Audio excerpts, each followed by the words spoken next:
Pregnancy ಆಗ್ಬೇಕಂದ್ರೆ sex ಯಾವಾಗ ಮಾಡಬೇಕು? ಡ್ಯೂರಿಂಗ್ ಪೀರಿಯಡ್ ಸೆಕ್ಸ್ ಮಾಡಬೇಕು ಇಲ್ಲ? ಸರ್, ಸೆಕ್ಸ್ ಊಟಕ್ಕಿಂತ ಮುಂಚೆ ಮಾಡಬೇಕು ಅಥವಾ ಊಟ ಆದ್ಮೇಲೆ ಮಾಡಬೇಕು? ಸೆಕ್ಸ್ ಯಾವ ಪೊಸಿಷನ್ ನಲ್ಲಿ ಮಾಡಿದ್ರೆ ಒಳ್ಳೆಯದು? ಅಪ್ರೋಚ್ ಮಾಡ್ತಾ ಇರಬೇಕು. ಈ ಕಂಡೀಷನ್ ಅಲ್ಲಿ ಏನಾಗುತ್ತೆ, ಸ್ಪರ್ಮ್ ಒಳಗಡೆ ಹೋಗ್ಬಿಟ್ರೆ ಫ್ಯಾಲೋಪಿಯನ್ ಟ್ಯೂಬ್ ಅಥವಾ ಯೂಟ್ರಸ್ ನಲ್ಲಿ ಎಂಟ್ರಿ ಆಗೋ ಚಾನ್ಸ್ ಚೆನ್ನಾಗಿರುತ್ತೆ ಅಂತ ಈ ಪೊಸಿಷನ್ ಚೆನ್ನಾಗಿರುತ್ತೆ. ಡೇ ಟೈಮ್ ನಲ್ಲಿ ಸೆಕ್ಸ್ ಮಾಡಬೇಕು ಅಥವಾ ನೈಟ್ ಸೆಕ್ಸ್ ಮಾಡಬೇಕು? ಮಲ್ಟಿಪಲ್ ಪಾರ್ಟ್ನರ್ ಜೊತೆಗೆ ಸೆಕ್ಸ್ ಮಾಡಬೇಕು ಇಲ್ಲ? ಸರ್, ಸೆಕ್ಸ್ ಮಾಡುವಾಗ ಎಷ್ಟು ಟೈಮ್ ಸೆಕ್ಸ್ ಮಾಡಬೇಕು? ಸರ್, ನನ್ನ ಲಿಂಗ ಏನಿದೆಯಲ್ಲ ಒಂದ್ ಸೈಡಿಗೆ ಬೆಂಡ್ ಇದೆ, ಕಂಡೋಮ್ ಯೂಸ್ ಮಾಡಿದ್ರೆ ಕೂಡ ಪ್ರೆಗ್ನೆನ್ಸಿ ಆಗ್ಬಹುದಾ? ನಮಸ್ಕಾರ ವೀಕ್ಷಕರೇ, ನಾನು ಡಾಕ್ಟರ್ ನಾರಾಯಣ್ ಮದ್ಗಲೆ. ಸೆಕ್ಸ್ ನಲ್ಲಿ ಮೋಸ್ಟ್ ಕಾಮನ್ಲಿ ಆಸ್ ಕ್ವಶನ್, ಈ ಕ್ವಶನ್ ಆನ್ಸರ್ ಇವತ್ತು ಮಾಡ್ತೀನಿ. ನಾವು ಯೂಟ್ಯೂಬ್ ಚಾನಲ್ ಮುಖಾಂತರ ನಮ್ಮ ಸೀರೀಸ್ ಆಫ್ ಏನ್ ಸೆಕ್ಸುವಲ್ ವಿಡಿಯೋಸ್ ನಾವು ಮಾಡ್ತೀವಿ, ಅಥವಾ ಡೇ ಟು ಡೇ ನನ್ನ OPD ನಲ್ಲಿ ಬರೋ ಪೇಷಂಟ್ಸ್ ನಲ್ಲಿ ಸ್ವಲ್ಪ ಕ್ಯೂರಿಯಾಸಿಟಿ ಇರುತ್ತಾ ಅಥವಾ ಸ್ವಲ್ಪ ರೆಗ್ಯುಲರ್ಲಿ ಆಸ್ ಕ್ವಶನ್ ಬಗ್ಗೆ ಇವತ್ತು ಹೇಳ್ಕೊಡ್ತೀನಿ. ಫಸ್ಟ್, ಸರ್, ಪ್ರೆಗ್ನೆನ್ಸಿ ಆಗ್ಬೇಕಂದ್ರೆ ಸೆಕ್ಸ್ ಯಾವಾಗ ಮಾಡಬೇಕು? ಸೊ ಇದಕ್ಕೆ ಉತ್ತರ, ಒಂದು ಲೇಡೀಸ್ಗೆ ಪೀರಿಯಡ್ಸ್ ಯಾವಾಗ ಸ್ಟಾರ್ಟ್ ಆಗುತ್ತೆ ನೋಡಿ. ಫಾರ್ ಎಕ್ಸಾಂಪಲ್, ಇವತ್ತು ಫಸ್ಟ್ ಅಕ್ಟೋಬರ್ಗೆ ಆ ಹೆಣ್ಮಗಳಿಗೆ ಪೀರಿಯಡ್ ಸ್ಟಾರ್ಟ್ ಆದ್ರೆ ಆ ದಿವಸದಿಂದ 12 ದಿನ ಕ್ಯಾಲ್ಕುಲೇಟ್ ಮಾಡಬೇಕು. 12 ದಿವಸದಿಂದ 16 ದಿವಸ ಅಂದ್ರೆ 12 to 16 ಡೇಸ್ ವರೆಗೆ ಈ ಟೈಮ್ನಲ್ಲಿ ಬಾಡಿನಲ್ಲಿ, ಫಿಮೇಲ್ ಬಾಡಿನಲ್ಲಿ ಓವರ್ ರಿಲೀಸ್ ಆಗುತ್ತೆ. ಸೊ ಆ ಟೈಮ್ನಲ್ಲಿ ಸೆಕ್ಸ್ ಮಾಡಿದ್ರೆ ಏನಾಗುತ್ತೆ, ಕನ್ಸೀವ್ ಆಗುತ್ತೆ, ಗರ್ಭಧಾರಣೆ ಚಾನ್ಸ್ ಜಾಸ್ತಿ ಇರುತ್ತೆ. ಎರಡನೇದು question, sir, during period sex ಮಾಡಬೇಕು ಇಲ್ಲ? ಡೆಫಿನೆಟ್ಲಿ ಇಲ್ಲ. ಪೀರಿಯಡ್ಸ್ ನಲ್ಲಿ ಸೆಕ್ಸ್ ಮಾಡಬಾರ್ದು. ಯಾಕಂದ್ರೆ ಫೀಮೇಲ್ ಬಾಡಿನಲ್ಲಿ ಎಲ್ಲ ಏನಾಗುತ್ತೆ, ಆ ಯೂಟ್ರಸ್ ನಲ್ಲಿ ಶೆಡ್ಡಿಂಗ್ ಆಗ್ತಾ ಇರುತ್ತೆ, ಅವಾಗ ಅವ್ರ ಬಾಡಿ ತುಂಬಾ ವೀಕ್ ಆಗಿದಿರುತ್ತೆ.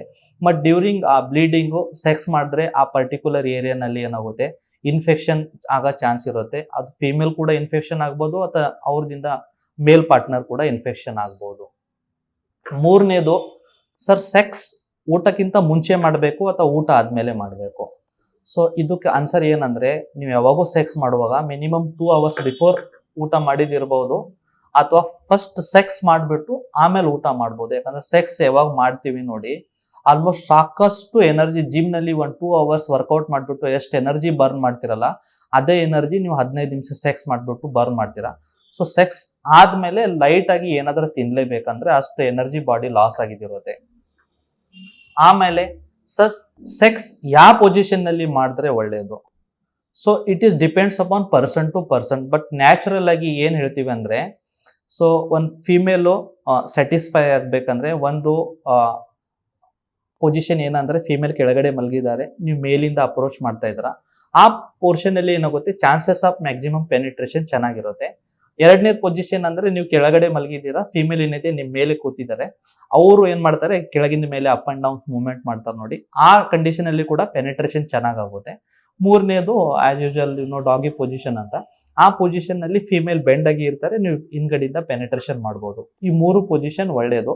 ಬಟ್ ಯಾವಾಗ ನೀವು ಪ್ರೆಗ್ನೆನ್ಸಿಗಾಗಿನೇ ಪ್ಲಾನ್ ಮಾಡ್ತಾ ಇದ್ದಂದ್ರೆ ಎಲ್ಲಕ್ಕಿಂತ ಬೆಸ್ಟ್ ಪೊಸಿಷನ್ ಅಂದ್ರೆ, ಫಿಮೇಲ್ ಫ್ಲಾಟ್ ಆಗಿ ಕೆಳಗಡೆ ಮಲಗಿದಿರಬೇಕು, ಅವ್ರ ಕಾಲ್ ಏನಿದೆಯಲ್ಲ ಲಿಥೋಟೊಮಿ ಪೊಸಿಷನ್ ಅಲ್ಲಿ ಹೊಟ್ಟೆ ಮೇಲೆ ತೊಗೊಂಡಿದ್ದಿರ್ಬೇಕು, ನೀವು ಅಪ್ರೋಚ್ ಮಾಡ್ತಾ ಇರಬೇಕು. ಈ ಕಂಡೀಷನ್ ಅಲ್ಲಿ ಏನಾಗುತ್ತೆ, ಸ್ಪರ್ಮ್ ಒಳಗಡೆ ಹೋಗ್ಬಿಟ್ರೆ ಫ್ಯಾಲೋಪಿಯನ್ ಟ್ಯೂಬ್ ಅಥವಾ ಯೂಟ್ರಸ್ ನಲ್ಲಿ ಎಂಟ್ರಿ ಆಗೋ ಚಾನ್ಸ್ ಚೆನ್ನಾಗಿರುತ್ತೆ ಅಂತ ಈ ಪೊಸಿಷನ್ ಚೆನ್ನಾಗಿರುತ್ತೆ.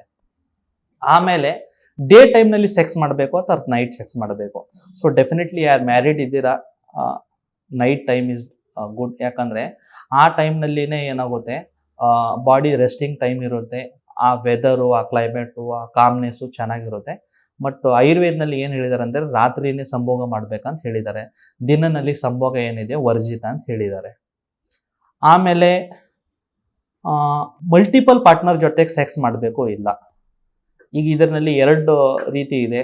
ಒಂದು ಬೈ ಲಾಸ್ ಅಥವಾ ಬೈ ರೂಲ್ಸ್ ಹೋಗ್ಬಿಟ್ರೆ ಒಂದು ಪಾರ್ಟ್ನರ್ ಜೊತೆಗೆ ಸೆಕ್ಸ್ ಮಾಡ್ತಾರೆ, ಅದೇ ಒಳ್ಳೇದು. ಅದರಿಂದ ನಿಮ್ಗೆ ಯಾವುದೋ ರೀತಿ HIV ಆಗಲಿ ಅಥವಾ ಸೆಕ್ಸ್ದಿಂದ ಸೆಕ್ಸುವಲ್ ಟ್ರಾನ್ಸ್ಮಿಟೆಡ್ ಡಿಸೀಸಸ್ ಇರುತ್ತೆ ನೋಡಿ, ಅದು ಬರೋ ಚಾನ್ಸ್ ಕಡಿಮೆ ಇರುತ್ತೆ. ಮತ್ತು ನಮ್ಮ ಬಾಡಿ ಬಯಾಲಜಿ ಏನಿರುತ್ತೆ ನೋಡಿ, ಇದು ಬರೀ ಸೆಕ್ಸ್ ಅಂದ್ರೆ ಒಂದು ಫಿಸಿಕಲ್ ಕಾಂಟ್ಯಾಕ್ಟ್ಸ್ ಇರಲ್ಲ, ಒಂದು ಇಮೋಷನಲ್ ಕಾಂಟ್ಯಾಕ್ಟ್ಸ್ ಇರುತ್ತೆ, ಒಂದು ಸೈಕಲಾಜಿಕಲ್ ಇರುತ್ತೆ, ಒಂದು ಸೋಷಿಯಲ್ ಇರುತ್ತೆ. ಸೊ ಒಂದು ಪಾರ್ಟ್ನರ್ ಜೊತೆಗೆ ಸೆಕ್ಸ್ ಮಾಡಿದ್ರೆ ಅದೇ ಒಳ್ಳೆಯದು. ಮಲ್ಟಿಪಲ್ ಪಾರ್ಟ್ನರ್ ಜೊತೆಗೆ ಸೆಕ್ಸ್ ಮಾಡಿದ್ರೆ ಏನಾಗುತ್ತೆ, ನಿಮಗೆ ಸೋಷಿಯಲಿ ಅಷ್ಟು ಚೆನ್ನಾಗಂದ್ರೆ ಅವ್ನ ಕ್ಯಾರೆಕ್ಟರ್ ಚೆನ್ನಾಗಿಲ್ಲ ಅಂತ ಅದು ಒಂದು ಬರುತ್ತೆ. ಎರಡನೇದು, ಮಲ್ಟಿಪಲ್ ಕಾಯಿಲೆ ಬರೋದು ಚಾನ್ಸಸ್ ಜಾಸ್ತಿ ಇರುತ್ತೆ. ಮತ್ತು ಮೂರನೇದು ಏನಂದ್ರೆ, ಮಲ್ಟಿಪಲ್ ಪಾರ್ಟ್ನರ್ ಜೊತೆಗೆ ನೀವು ಸೆಕ್ಸ್ ಮಾಡ್ತಾ ಹೋದ್ರೆ ನಿಮ್ಮ ಬಾಡಿದ ಎನರ್ಜಿ ತುಂಬಾ ಡ್ರೈನ್ ಆಗಿದಿರುತ್ತೆ. ಆಮೇಲೆ ಸರ್, ಸೆಕ್ಸ್ ಮಾಡುವಾಗ ಎಷ್ಟು ಟೈಮ್ ಸೆಕ್ಸ್ ಮಾಡಬೇಕು? ನೋಡಿ, ಸೆಕ್ಸ್ಗೆ ಟೈಮ್ ಅಂತ ಏನಿರಲ್ಲ. ಬಟ್ ಆನ್ ಆವರೇಜ್ ಒಂದು ವುಮೆನ್ ಸ್ಯಾಟಿಸ್ಫೈ ಆಗಬೇಕಂದ್ರೆ 8 ದಿನ 10 ನಿಮಿಷ ಸೆಕ್ಸ್ ಮಾಡಬೇಕು. ಅದರಲ್ಲಿ starting 2 to 3 minutes four play ಇರಬೇಕು. ಅದು ನಾರ್ಮಲ್ ಕಿಸ್ಸಿಂಗ್ ಇರ್ಬೋದು, ಅವ್ರ ಜೊತೆಗೆ ಒಂದು ನಾನ್ ವೆಜ್ ಮಾತಾಡಿದಿರ್ಬೋದು, ಅಥವಾ ಅವ್ರ ಬಾಡಿನ ಟಚ್ ಮಾಡೋದಿರ್ಬೋದು.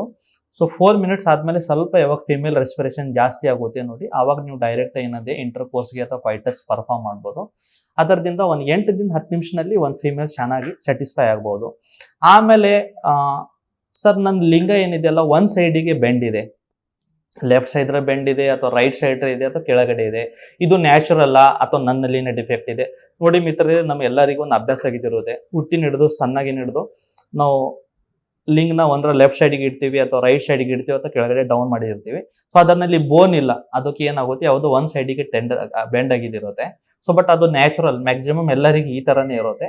ಬಟ್ ಸೆಕ್ಸ್ ಮಾಡುವಾಗ ಯಾವಾಗ ಅದು ಎರೆಕ್ಷನ್ ಆಗ್ಬಿಡುತ್ತೆ ನೋಡಿ, ಎರೆಕ್ಟೇ ಇರುತ್ತೆ. ಸ್ವಲ್ಪ ಲೆಫ್ಟಿಗೆ ಇದ್ರೂ ತೊಂದರೆ ಇಲ್ಲ, ಸ್ವಲ್ಪ ರೈಟಿಗೆ ಇದ್ರೂ ತೊಂದರೆ ಇಲ್ಲ.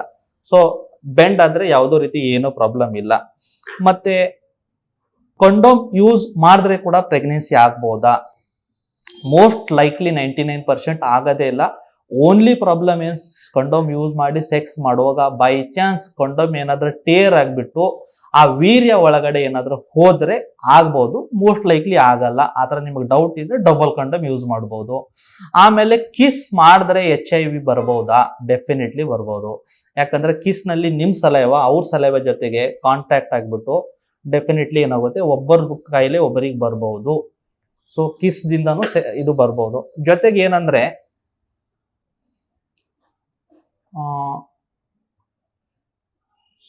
ಸೆಕ್ಸ್ ಮಾಡ್ತಾ ಮಾಡ್ತಾ ಇನ್ ಬಿಟ್ವೀನ್ ನಮಗೆ ಯೂರಿನ್ ಬಂದ್ರೆ ನಾವು ಸೆಕ್ಸ್ ಕಂಟಿನ್ಯೂ ಮಾಡಬೇಕು ಅಥವಾ ಫಸ್ಟ್ ಹೋಗಿ ಯೂರಿನ್ನ ಪಾಸ್ ಮಾಡಿಬಿಟ್ಟು ಬಂದು ಸೆಕ್ಸ್ ಮಾಡಬೇಕು.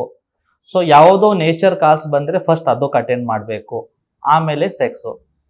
But over all sex life ಚೆನ್ನಾಗಿರ್ಬೇಕು, ಹೆಲ್ದಿ ಇರ್ಬೇಕಂದ್ರೆ ಚೆನ್ನಾಗಿ ತುಪ್ಪ ತಿನ್ಬೇಕು, ಚೆನ್ನಾಗಿ ಎಕ್ಸಸೈಸ್ ಮಾಡಬೇಕು, ಚೆನ್ನಾಗಿ ನಿದ್ದೆ ಮಾಡಬೇಕು, ನಿಮ್ಮ ಫುಡ್ ಹ್ಯಾಬಿಟ್ನ ಚೆನ್ನಾಗಿಡ್ಬೇಕು. ಧನ್ಯವಾದ.